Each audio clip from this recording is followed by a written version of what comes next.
good life. Vendetta want a good life, yeah. G-Wagon a class, step in a eat, maga fast in a Farraga, my glass, chop up a freeway.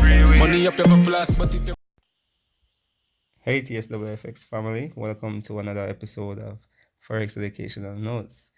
In this series, we're trying to teach students, persons who are beginners, and trying to get introduced to the Forex market.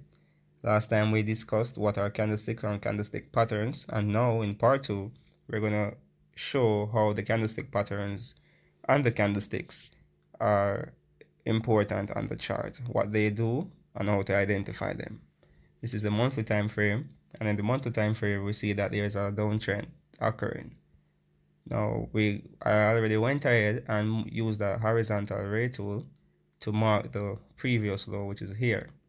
So it's a good chance that price may come down here to retest this level to further go long. However, let's go to the weekly time frame. All right, on the weekly time frame, we see that price is respecting this structure. I already went ahead and marked just to save time, and all I did was use the trend line to mark the highs, which is these two are the most highest points that connect. So I had to adjust from here to here. So we had those highs marking the resistance, and these lows, I just used the trend line marking the wick, the tip of the wick, and mark the support. Now we see that there was a rejection of this resistance level, and there was a continuation going down. But let's see what happened at resistance. At resistance, we see that there is a shooting star structure. Not only that, but we had a pin, and this is showing sell sensitivity. So the pin here showing that sellers want to push price down. And then we have this 3 candlestick pattern that we spoke about last time. If you can go and check part 1 where we talk about the shooting star, and all it is showing is that this buyers push price up. Then when it hit resistance, they had the sellers pushing price down, control of that market, and continue down with the price. So I'm going to identify that with a rectangle tool. So this 3 candlestick pattern that you see here is a shooting star, and as you can see, after a shooting star, price is expected to fall. On the daily time frame, we will now see what structure was forming.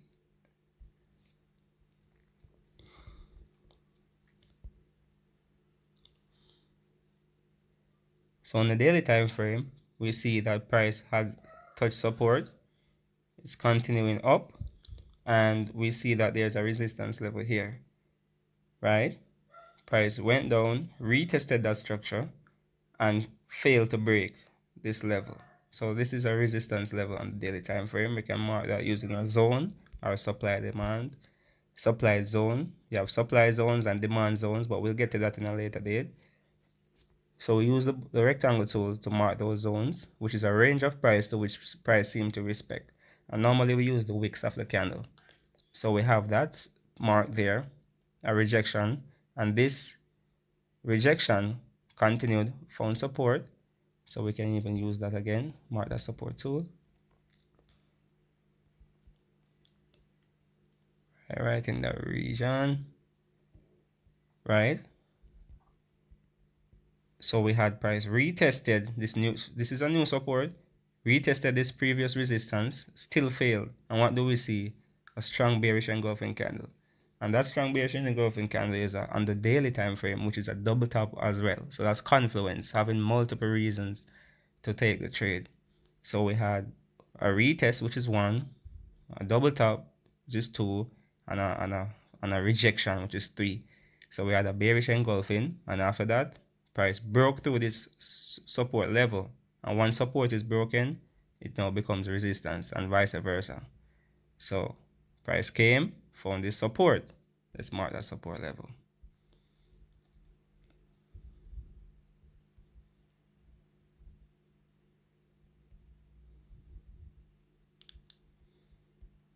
So when price found support, it went there, form a doji, which would mean it was resting or ranging, and then a bullish candle. That is a rejection, a bullish rejection. As you can see, the buyers push price up and forming that wick. So now we see two things. We see a bullish candle rejection, and we also see a morning star. Remember, a morning star is a bullish candlestick pattern, which is here. So we had that 3 candlestick pattern there for the bullish movement.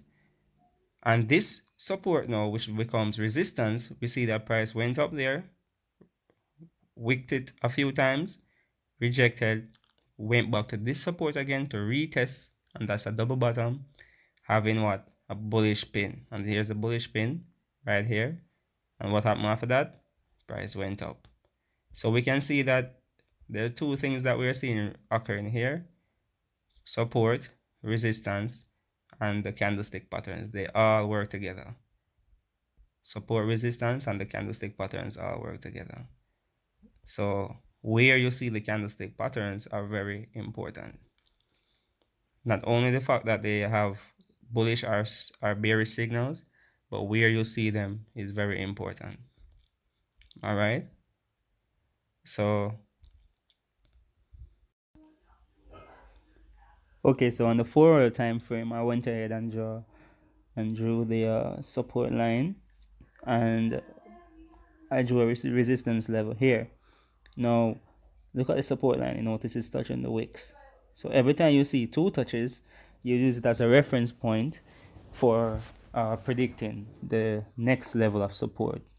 So this is why we use we look out for 3 touches or more, or 2 touches and more, or more on a trend line. So we have 1 touch here, 2 touch here, and that is enough reason to draw a trend line. So when we drew the trend line, that's what we did. From here, continue, and it was an extension. Now let's go into the structure. The structure that we see here, we now realize that price decided not to go through this structure, and it respected this resistance level here.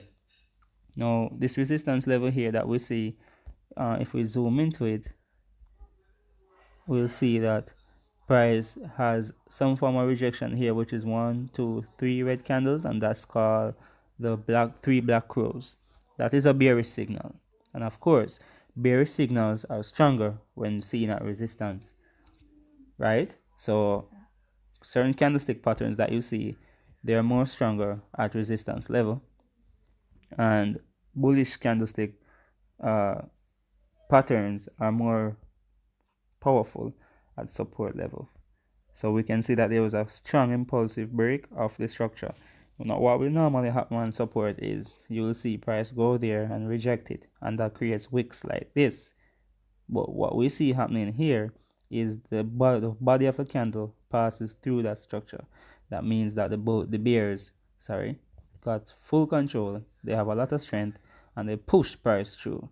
So this means now that this structure is broken, and whenever support is broken, it becomes resistance.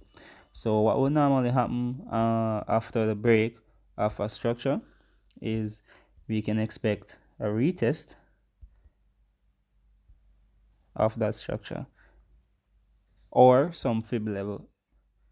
So you can have a retest of the structure or a fib level, and then a continuation down. Where would be the next support level? The next support level would be where price hit the trend line, and we use the horizontal ray tool for that. So we mark the level where it hit the trend line, boom, lock it so that it doesn't move, and then now we can look for price to do some form of respect to this level, or it may break through. But however, it's a higher probability of price respecting this level because it has done so before. And this is why we look left whenever we are marking the chart at all times, so we know where the history. They know in the history, you know what will happen in the future. So we know the history of what happened there with the price, and we saw the price respected that level, and then that's why we can use it as a reference to predict what may happen again in the future. So knowing your history can tell you where you go. No, sir. So we have another one there. We saw that price respected this level, and it's a possibility that price will respect it when it reaches that level again. Now the same thing with the double top. When price rejected this level, we saw that price rejected it, and then what happened? History shows that this zone has a lot of sellers. When it went up back there, what happened? It dipped. So always remember to look left and look for the patterns. The bullish patterns are stronger on support, and the bearish patterns are stronger at resistance. That is all for now. And for those who are part of the TSW family, you know that you get more in-depth information. And there will be a one-on-one all February. All February we're accepting students now for one-on-one classes. So thank you for watching, and I hope you have a wonderful day. Enjoy trading.